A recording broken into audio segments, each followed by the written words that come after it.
Maureen Hallagan, who is the Executive Director of Marillac St. Vincent Family Services. Maureen. Good morning.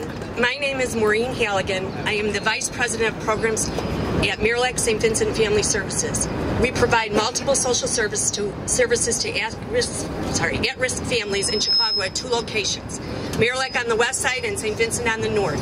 Our programs span prenatally through to senior citizens. I am here today to speak about our child care programs.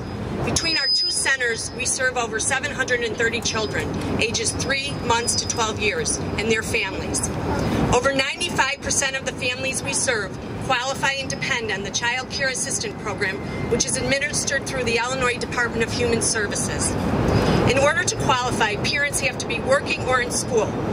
Parents are responsible for a copay, which is determined by their income and family size. Our early childhood and school-age programs are vital to our families and the community because parents can go to work and feel confident that their children are in a safe, nurturing, and learning environment. Our programs prepare children to be successful in school.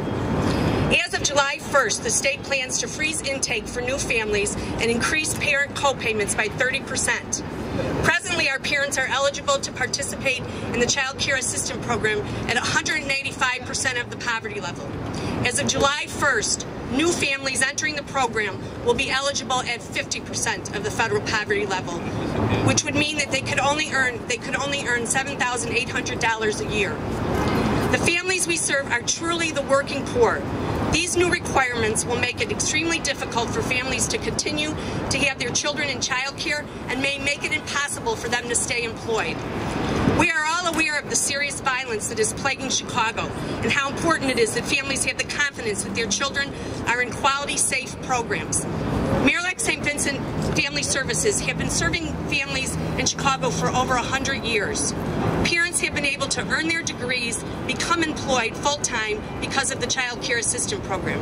We have had thousands of people come through our programs who have become productive, self-sufficient, tax-paying adults. They were able to do this because they received the help they needed when they needed it. This is not only beneficial to the families we serve, but also to the state of Illinois.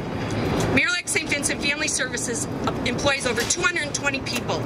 If the state discontinues paying for the services we provide to our families July 1st, we will be in the position of having to make serious decisions about whether we can continue to keep our program going. We will not be able to guarantee job security for the majority of our 220 staff members and may have to close the doors of our centers after 100 years of service. The governor and the elected officials need to step up and find new revenues to continue these valuable services. These programs are not a hand out, they are a hand up for our families to become strong, which will make us stronger Illinois. The governor and our elected officials need to quit making excuses and horrible decisions on the backs of the poor and working poor. These children in our programs are the future leaders of our state and deserve the best we have to offer. Thank you. Thank you, Maureen. We choose these future leaders. All the legislator and the governor have to do is choose revenue. Now, we're going to hear from every one of the 30 organizations that are here today, and we'll be out here about 5 o'clock. I'm only kidding. Last, but certainly not least.